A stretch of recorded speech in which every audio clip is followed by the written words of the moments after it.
Kung sa'yo talaga ang project na to, do it again. In front of me. Utos ng guro. Bigla na lang namutla si Chanel sa sinabi ng teacher. Kung bago ka pa lang sa channel neto, Ate Genio, istorya mo, ikwento ko. Huwag kalimutang pindutin ang notification bell and subscribe button. Maraming salamat! Here, ito ang bond paper at lapis. Kahit yung ilang figures lang nitong project na to. Draw this in front of me. Sabi ng guro. Nanginginig na si Chanel. Hindi na nito alam ang gagawin. Ngunit kinuha pa rin ito ang lapis at kunwaring kinokopya ang nakaguhit ng mga hayop para sa kanilang science projects. Pinapanood lang ito ng guro at hinihintay na sabihin ang katotohanan. Ngunit hanggang huli ay hindi pa rin umaamin ang batang si Chanel sa kanyang ginawa. Natapos na gumuhit si Chanel at ipinakita na nito sa kanyang guro ang kanyang gawa. Chanel, alam nating dalawa kung bakit ko sa'yo pinagawa ito. Ani ng guro. Pero teacher, sa akin po talaga ang project na to. Ako pong gumawa nito. Pilit ni Chanel. Okay then. On Monday, pwede bang isama mo ang mommy mo? I want to talk to her. And I will also call her later, okay? Ani ng guro. Nang nakauwi na si Chanel sa mansyon ay agad itong nagsumbong kay Charisse. It's not my fault. Hindi niya pinaalala sa akin, mommy, yung project ko. And to be fair, I got her project. At yun ang pinasa ko. Paliwanag ni Chanel sa kanyang ina. It's fine, Chanel. Wala kang kasalanan. Ganito, I'll go sa school mo on Monday. Ako ang bahala. Ani na konsentidor na inang si Charisse. Matapos mag-usap ng mag-ina ay pinatawag ni Charisse si Raymond.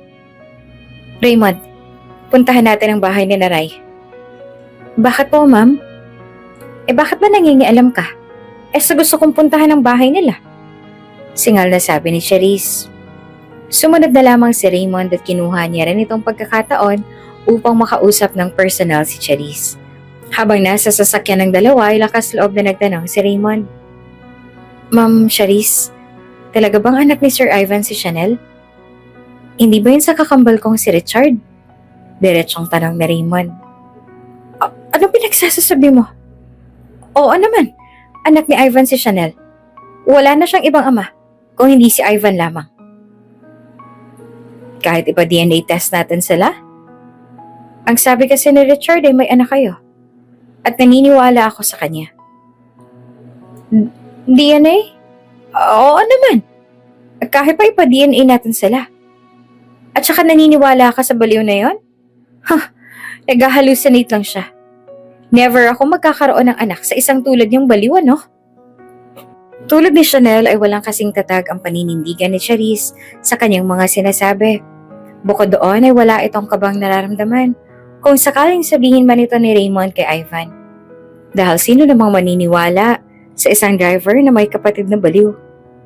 Nakarating na si Charisse at agad naman itong pinagbuksan. Oh my gosh. Now I know. Ngayon alam ko ng lahat. I get it. Ani ni Charisse at tiningnan si Amira mula ulo hanggang paa. Ano ginagawa mo rito? Tanong ni Amira sabay hawak sa braso ni Charisse. Hinatak niya ito palabas sabay kabig ng pinto upang isara. Don't touch me, Squammy. Madumi ka.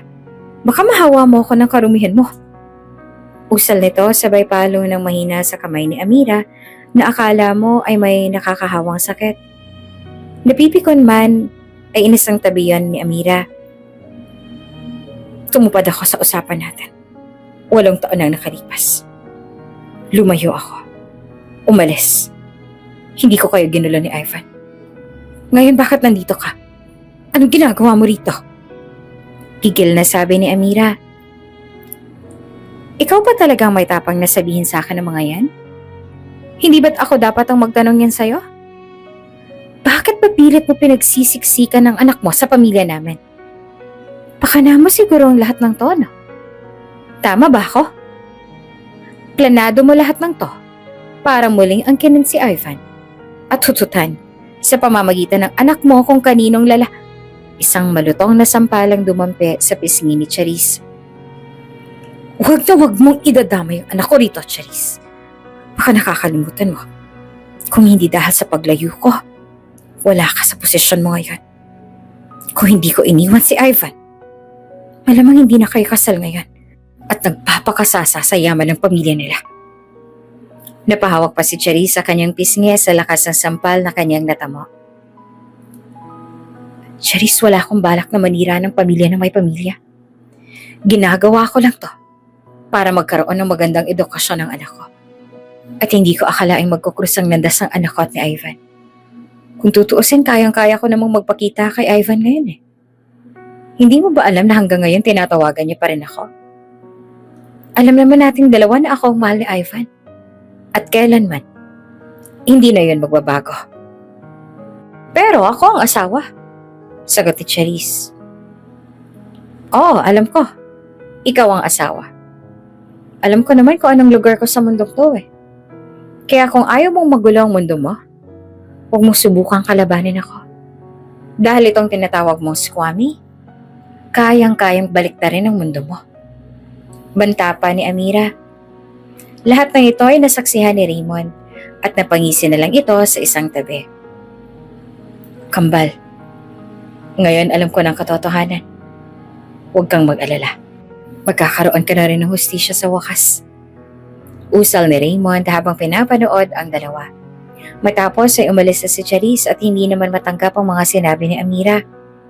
Halos himatay noon si Amira matapos ang matinding galit na kanyang nararamdaman.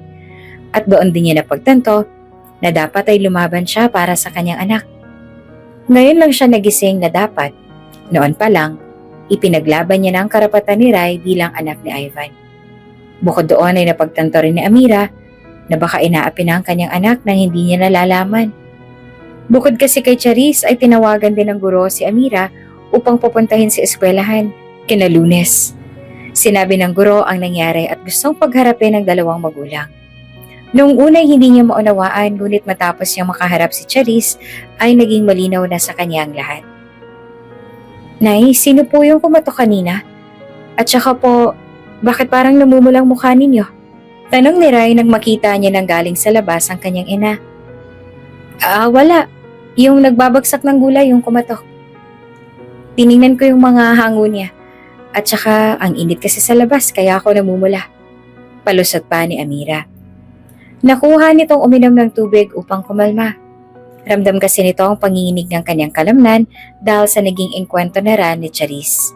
At ngayon malakas ang loob nito na kaya minsan ay malungkot ang kanyang anak ay hindi dahil namimiss siya nito, kung hindi dahil sa kamalditahan ng ina. Matapos mahimasmasan ay kinausap ni Amira ang kanyang anak ng masinsinan. Anak, may gusto sanang malaman si nanay. Tumawag ang guro mo sa akin kanina. Pinapupunta niya ako sa eskwelahan sa Lunes. Anong nangyari? Tanong ni Amira.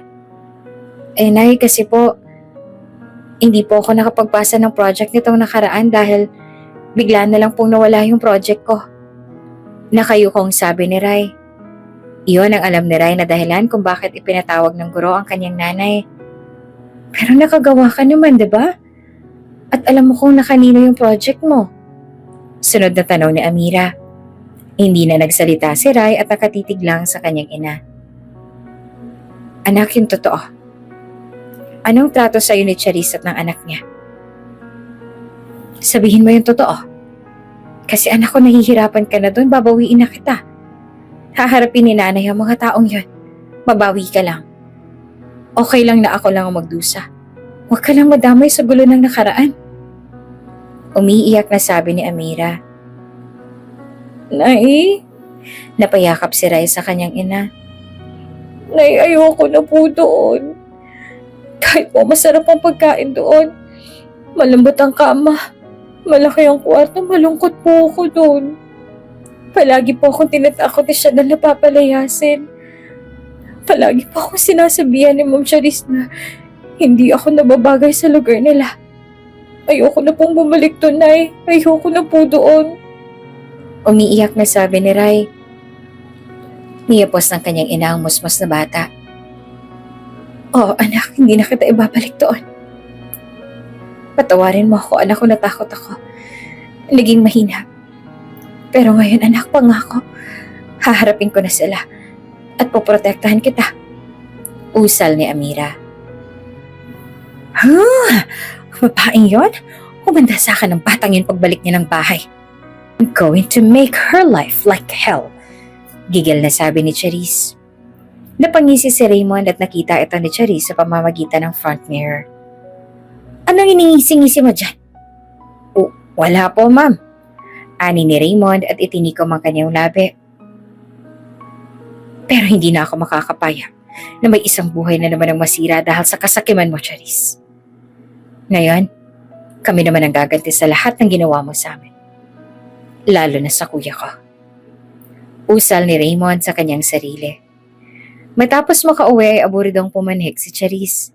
Hindi na nito nagawang kausapin ng asawa na nasa sala ng oras na yon. Anong nangyari sa mom mo? Tsaka anong oras na umalis pa kayo? Pagtataka ni Ivan. Sir, bago ko po sagutin ang tanong niyo, pwede ko po ba kayo makausap? Sige, seryoso ba yan? Sa office tayo. Ani ni Ivan. Seryoso nga magkausap sina Ivan at Raymond sa opisina nito sa mansyon. Teka, anong ibig mong sabihin? Pagtataka ni Ivan habang tinitingnan ng isang papel at isang envelope sa kanyang harapan. At bakit ka magre-resign? Sir, sa ilang buwan po na naglingkod ako sa inyo, hindi po matatawaran na naging kabaitan niyo sa akin. Kaya kahit na sinisi ko kayo nung una dahil sa pagkabaliw ng kapatid ko, nabago ang lahat ng yan. Panimula ni Raymond. May kakambal si Raymond at ito ay si Richard. Naninirahan sila noon sa Amerika kung saan nakatira si Charisse bago pa ito ipinakasal kay Ivan. Nalulunod si Richard sa pagmamahal nito kay Charisse at handa nitong iwan ang lahat para dito. Ngunit nasilaw si Charisse sa mga material na bagay at iniwan si Richard sa ere. Hindi naman kinaya ni Richard ang mga pangyayari at tuluyan ang nabaliw at paulit-ulit nitong sinasabi na may anak sila ni Charisse. Sinabi yun sa kanya ni Charisse at gagamitin daw niya ang bata para masiguro ang pagkuha nito ng yaman ng pamilya ni Ivan. Walang naniniwala kay Richard maliban sa kanyang kakambal na si Raymond. Gustong ipaghiganti ni Raymond ang nangyari sa kanyang kapatid. Ngunit nang makita niya si Chanel ay may kung ano itong naramdaman. Kaya kinurperma niya ito sa pamamagitan ng DNA test na lihim niyang ginawa. Matapos ilahad ang katotohanan ay tila nahilo na si Ivan sa kanyang mga nalaman. At ang laman ng sobrang to ay ang DNA test ni Chanel at ng kapatid mo, tama ba? Tanong ni Ivan. Opo, selyado pa ang sobre. Kaya kung ano man ang resulta ay siyang magdidikta ng kapalaran ng bata. Saad ni Raymond. Kung hindi ka kampante, willing akong ulitin ang test. 99.9 probability of paternity. Nanginginig na sabi ni Ivan. Walang taon akong niloko ni Charisse. Walang taon akong nabuhay sa kasinungalingan. Ngayon alam mo na ang katotohanan. Nasa sayo na kung anong gagawin mo kay Charisse. Pakiusap ko lang ang pamangkin ko. Wala siyang kasalanan. Handa akong kupkupin ng bata kung hindi mo siya matatanggap. Sa ngalan ng kapatid ko. Ani ni Raymond. Walang naging aksyon si Ivan sa mga nangyari. Pinilit nitong maging normal sa kabila ng kanyang mga nalaman. Hindi rin ito pinayagan si Raymond na umalis. Kinalunesan, sinundo ni Raymond si Rai upang pumasok. Ngunit hindi na ito sumama kay Raymond. Kaya naman sinabi ito agad ni Raymond kay Ivan na siyang kinabahala naman ni Ivan. Bakit daw? May nangyari ba na hindi ko alam? Tanong ni Ivan. Nasa sala noon si Ivan at Charisse ang sabihin nito ni Raymond. Napalihis ng tingin kay Charisse si Raymond at napansin naman ito ni Ivan. Raymond, may hindi ka pa ba sinasabi sa akin? Tanong ni Ivan. Sir, ayoko ho sanang mangialam pero si Chanel, hindi kasi magandang pagtato ni Chanel kay Rai. Siguro sir, mas mabuting ko kayo mismo makaalam na nangyari. Suwestiyon pa ni Raymond. No, hindi ka pwedeng pumunta sa lugar na yon. Biglang sabat naman ni Charisse. At bakit Charisse? Anong meron sa lugar na yon at ayaw mong papuntahin si Sir Ivan? Hamon ni Raymond. Bigla namang namutla si Charisse at hindi na makapagsalita. Nagkaroon tuloy ng hinala si Ivan na may tinatago si Charisse sa lugar na iyon. Bukod doon, ay gusto nitong malaman ang katotohanan sa likod ng sinasabi ni Raymond. Tumayo ito sa sofa at umakyat ng kwarto upang magbihis. Pinipigilan ito ni Charisse. Charisse, alam ko na ang totoo. Kaya wala ka ng karapatang manggialam sa gusto kong gawin. What do you mean? Nag-file na ako ng divorce. Sinabi na sa akin ni Raymond ang lahat. Sabay abot ng DNA test na ibinigay ni Raymond. Natigilan si Charisse sa tila gumuho ang buong mundo nito. Kinuha naman ni Ivan ang susi ng kotse sa kanyang drawer. Pagbukas ito ay nakita niya ang kanyang lumang telepono na tanging numero lamang ni Amira ang nakaregister. Tila may naisip pahiwatig ang paglitaw nito kaya naman bigla na itong dinampot at inilagay sa kanyang bulsa. Habang nagmamaneho papunta kina Rai, ay natatawa naman si Ivan sa kanyang sarili. Ivan, ano ka ba? Nakausap mo na ng harap-harapan ng nanay ni Rai. Oo at Amira ang pangalan niya pero magkaiba silang tao. Wika nito sa kanyang sarili. Nasa lugar na noon si Ivan. Ipinark nito sa may simbahan ng kanyang dalang kotse at maglalakad na papunta sa bahay ni Rai. Ngunit nakita nito si Rai na may kasamang babae. Sa pagkakataong yon, isang pamilyar na mukha ang kanyang nakita. Ang mukhang matagal niya nang gustong makita ng matagal ng panahon. Nay, magdasal po muna tayo bago po tayo pumunta sa school, okay lang po ba? Tanong ni Rai. Oo naman, sige anak. Sagot ni Amira, ang nanay ni Rai. Hindi makapaniwala si Ivan sa kanyang nakikita. Kaya naman lakas loob na tinawagan muli ni Ivan ang numero sa cellphone na matagal niya nang pinagkaingat-ingatan.